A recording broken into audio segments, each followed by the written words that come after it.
Hello everyone, welcome back to the channel. तो marshal master के new episode में आप सबका स्वागत है। अगर आप लोगों ने इसका प्रीवियस एपिसोड नहीं देख रखा तो देख लेना, देख लिया है तो अच्छी बात है। तो फिर चलिए इसके न्यू एपिसोड को अब हम स्टार्ट करते हैं। तो एपिसोड के स्टार्टिंग में हम डीमन क्लैन के उसी एल्डर को देखते हैं जो कि डायरेक्टली चांसाओ उन लोगों को रोक रहा था, बट चांसाओ ने उसे इंजोर करते हुए पीछे कर दिया था। ये देखकर वो कहने लगता है आखिरकार ऐसा कैसे हो गया, ये इतना ज्यादा पावरफुल कैसे है। ये सब कुछ कहते हुए वो बहुत ज्यादा गुस्सा हो रहा था। दूसरी तरफ हम देखते हैं चांसो को फर्क नहीं पड़ता, लिटरली वो अपने ध्यान पवेलियन के सब लोगों को बोलने लगता है जल्दी से यहाँ से निकलना होगा। ये सब कुछ कहते हुए चांसो ध्यान पवेलियन के सब लोगों को लेकर बाहर की तरफ जाने लगा था, जिसे देखकर वो एल्डर कहने लगता है हम इन्हें ऐसे भागने नहीं दे सकते। और वो होंगयांग को कहने लगता है लेडी होंगयांग, ये लोग यहाँ से भाग रहे हैं। जिसको सुनकर हम देखते हैं लेडी होंगयांग सोचने लगती है मैं इन्हें ऐसे नहीं भागने दे सकती। वैसे भी इन लोगों को सब कुछ पता चल गया है, अगर ये लोग जिंदा बाहर जाएंगे तो हम फंस जाएंगे। इतना कहते हुए हम देखते हैं वो अपने डिवाइन आर्टिफैक्ट का यूज करते हुए दरवाजे को बंद कर देती है, जिसकी वजह से चांसो, एम्परर बैरन और दूसरे लोग बाहर नहीं जा पाते। और वो कहने लगी थी आज इस जगह से कोई भी बाहर नहीं जाएगा। इतना कहते हुए वो अटैक करने के लिए बढ़ती है। दूसरी तरफ हम देखते वहीं पे मोकारा और डीमन लॉर्ड ये सब कुछ देख रहे थे और वो लोग एकदम से उसके आगे चले जाते हैं, जिसको देखकर होंगयांग थोड़ी सी पीछे हो गई थी। हम देखते मोकारा कहने लगता है इन लोगों को तुम हमारे हवाले कर दो, तब तक तुम नीचे जाके दूसरे लोगों को खत्म करो। अब उनकी ऐसी बातें सुन के हम देखते वहाँ पे लेडी होंगयांग को सोच रही थी, तभी वहाँ पे डीमन लॉर्ड कहने लगता है लेडी होंगयांग आप चिंता मत करो, वैसे भी डीमन एम्परर ने ये सब कुछ ऑर्डर दिया है तो हम इस ऑर्डर को जरूर फुलफिल करेंगे। वैसे भी हम प्याओमियाओ पैलेस के एम्प्रेस को पहले से ही जानते हैं और हमें पता है कि उनका रिलेशन हमारे डीमन एम्परर के साथ में अच्छा है।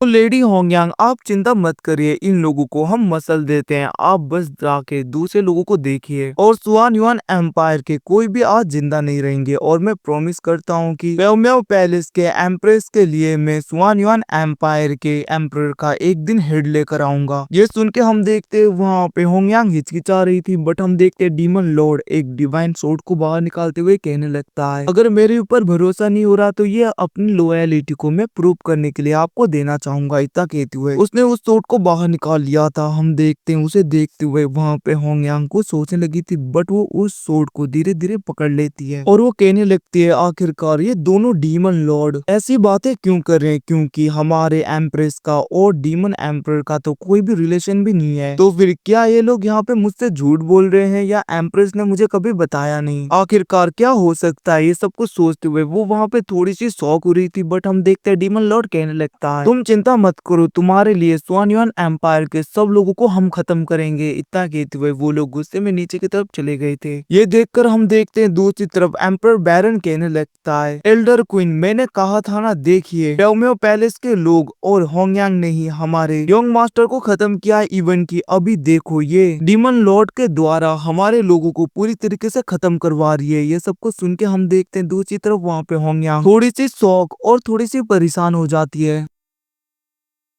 दूसरी तरफ एल्डर क्वीन बहुत ही ज्यादा गुस्सा हो रहा था। वो कहने लगता है मैंने सब कुछ सुन लिया, आखिरकार डीमन लॉर्ड और तुम्हारे प्याओमियाओ लोगों के साथ में क्या उसका रिलेशन है। अब तो मुझे पूरी तरीके से भरोसा हो गया है कि तुम लोगों ने हमारे यंग मास्टर को खत्म किया है। तुम लोगों की इतनी हिम्मत मैं तुम्हें कभी छोड़ूंगा नहीं और प्याओमियाओ पैलेस को हमारा सुआन युआन एम्पायर कभी भी छोड़ेगा नहीं। इतना कहते हुए हम देखते हैं गुस्से में वो अटैक करने के लिए होंगयांग की तरफ बहुत ही ज्यादा तेजी में बढ़ता है, जिसे देखकर दूसरी तरफ होंगयांग उसी सोर्ड का यूज करते हुए उसे रोकने लगी थी। बट हम देखते हैं एकदम से वो अपने डिवाइन वेपन को बाहर निकालते हुए एल्डर क्वीन के साथ में फाइट करने के लिए तैयार हो गई थी। दूसरी तरफ हम एल्डर क्वीन को देखते हैं जो भी अपने डिवाइन वेपन को बाहर निकालते हुए डायरेक्टली होंगयांग के ऊपर अटैक कर देता है और हम देखते हैं ये दोनों एक दूसरे के साथ में फाइट करने लगते हैं। वहीं पे दूसरी तरफ हम वहाँ पे मोकारा और डीमन लॉर्ड को देखते हैं जो कि चांसो के पास में आ गए थे, जहाँ पे डीमन क्लैन का वो एल्डर बहुत ही ज्यादा खुश हो जाता है और वो कहने लगता है अब मैं देखता हूँ तुम लोग कैसे बचते हो। वहीं पे ये सब कुछ देखकर हम देखते वहाँ पे चांसो स्माइल दे रहा था। दूसरी तरफ हम दूसरे लोगों को देखते हैं जो कि अभी भी फाइट कर रहे थे डीमन क्लैन के लोगों के साथ में, इवन की प्याओमियाओ पैलेस के लोगों के साथ में। वहीं पे दूसरी तरफ वे सब कुछ देखकर वो डीमन बंदा, वही मार्क्स वाला बंदा शॉक हो गया था और वो सोचने लगता है आखिरकार यहाँ पे हो क्या रहा है।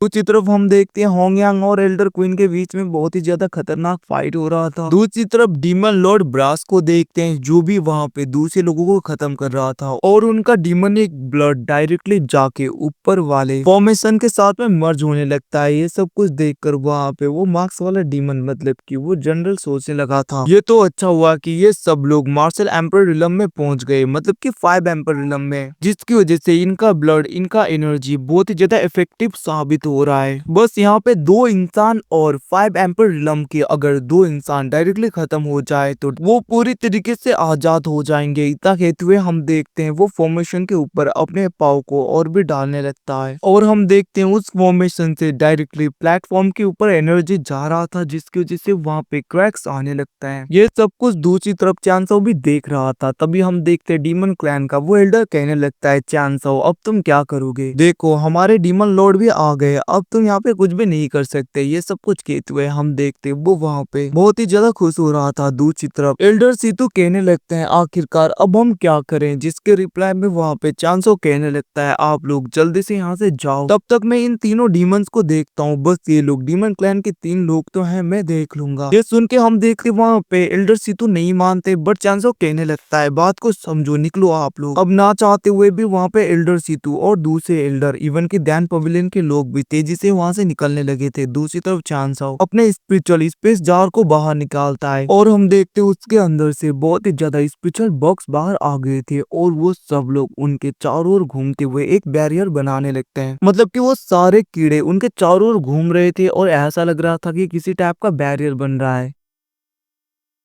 वहीं पे हम उस डीमन क्लैन के एल्डर को देखते हैं जो कि दूसरी तरफ मुड़ते हुए कहने लगता है सीनियर आप इसको जल्दी से पकड़िए क्योंकि हम इसको पूरी तरीके से खत्म कर देंगे, आप मेरी हेल्प करिए। उसकी बातें सुन के हम देखते हैं मोकारा कहने लगता है ऑफ कोर्स तुम चिंता मत करो, और हम देखते हैं वो अपने एनर्जी को रिलीज कर रहा था जिसको देखकर वो एल्डर कहने लगता है बच्चे आज तो तू गया। बट हम देखते हैं दूसरी तरफ मोकारा तो अपने एनर्जी का यूज करते हुए डायरेक्टली उसके आर पार अपने हाथ को कर देता है जिसको देखकर वो कहने लगता है लॉर्ड आखिरकार ऐसा क्यों किया। हम देखते हैं दूसरी तरफ वहाँ पे चांसो कहने लगता है ऐसा तो करना ही था। हम देखते हैं वहाँ पे डीमन लॉर्ड एक्टिंग करने लगा था, वो कहने लगता है चांसो तुम्हारी इतनी हिम्मत मेरे डीमन क्लैन के तुमने एक मेंबर को मारा। ये सुन के एल्डर सीतू इवन की दूसरी तरफ वो मार्क्स वाला डीमन सब लोग शॉक हो गए थे। तो गाइस यहाँ पे इन सारे स्पिरिचुअल बग्स ने एक बैरियर बना रखा है जिसकी वजह से अच्छी तरीके से बाहर दिखाई नहीं देता। हम देखते वहाँ पे चांसो एकदम से अपनी स्पिरिचुअल एनर्जी का यूज करते हुए उस एल्डर के ऊपर अटैक करके उसे खत्म कर देता है। तभी वहाँ पे वो बैरियर हट गया था जिसे देखकर सबको लग रहा था कि चांसो ने ही उसे मारा है। हम देखते वहाँ पे चांसो उसके एनर्जी को एब्जॉर्ब करता है, मतलब कि उसके डीमनिक एनर्जी को चांसो के अंदर जो भी डीमनिक गोल्डन बीड था वो सीड था वो एब्जॉर्ब कर लेता है जिसकी वजह से चांसो का ब्रेक थ्रू हो गया था। और गाइस इसी सीन के साथ में यह एपिसोड यहीं पे खत्म होता है। थैंक्स फॉर वॉचिंग, भविष्य मिलते हैं अगले एपिसोड में, तब तक के लिए टेक केयर, अपना ख्याल रखना।